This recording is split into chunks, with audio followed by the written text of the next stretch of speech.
Hi, my name is Palumi and I'm a board-certified obstetrician and gynecologist. Welcome to GYN Ask, where I provide evidence-based information about women's health. I'm starting a series on contraception, aka birth control, because frankly it's something I spend a lot of my time talking to my patients about. Choosing the right birth control option is deeply personal, and there's so many things to consider, like cost, convenience, lifestyle fit, your long-term family planning goals, and possible side effect. This series will cover all options so you can make the informed decision that is best for you.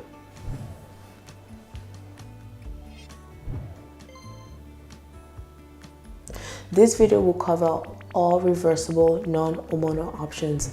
I'll discuss hormonal options and permanent options in subsequent videos. Non-hormonal birth control is ideal for women who cannot or don't want to take hormones but still want to find a way to prevent pregnancy. First up are condoms. There are external condoms or male condoms, or internal condoms, also called female condoms. They both work by physically stopping sperm from getting into the uterus and meeting up with an egg for fertilization. External condoms are about 85% effective, which means that 15 out of 100 people who use this may get pregnant.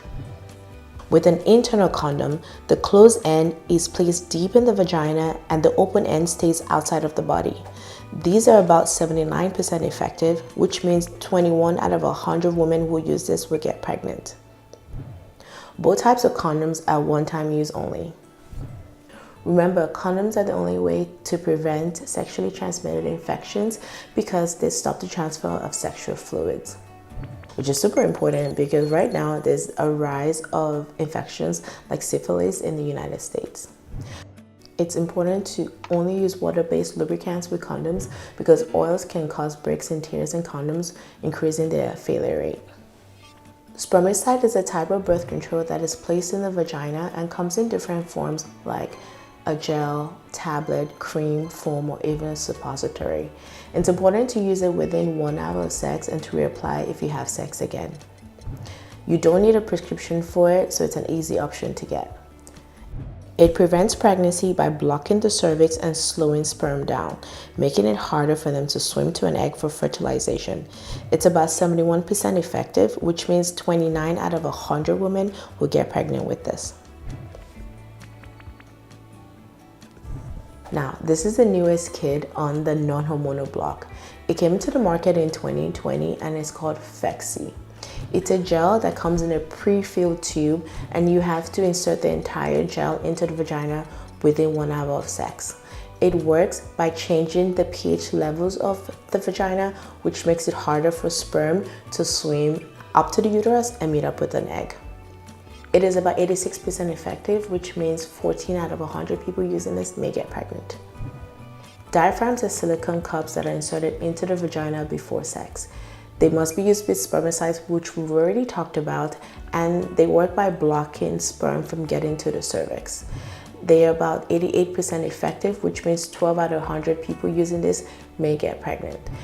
It is important to leave it in place 6 to 8 hours after sex. You do need a prescription for this, and your clinician will show you how to insert and remove it, but it's really easy. I think of it like tampon insertion and removal.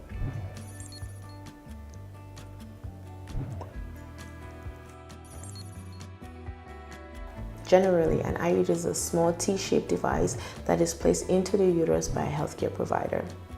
There are several types of IUDs, but I'm talking about the copper, also called Paraguard here because it's a non-hormonal one. It works because the copper in the IUD is toxic to sperm and in turn makes it hard for them to reach an egg. It is very effective at 99%, which means only 1 out of 100 women using this will get pregnant.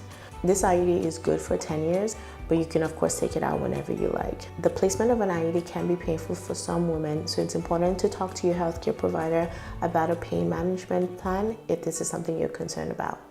Finally, let's talk about natural family planning, also called the fertility awareness method.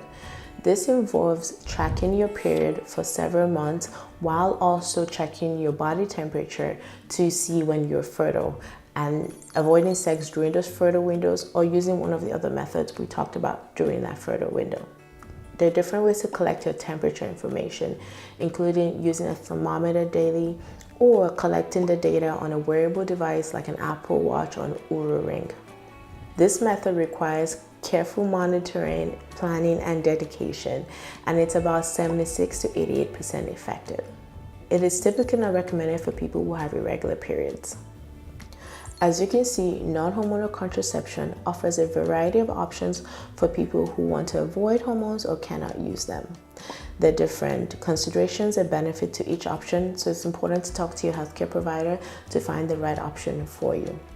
Thank you for watching, and if you find this helpful, please subscribe and sign up for our weekly newsletter for more healthcare information. Thank you.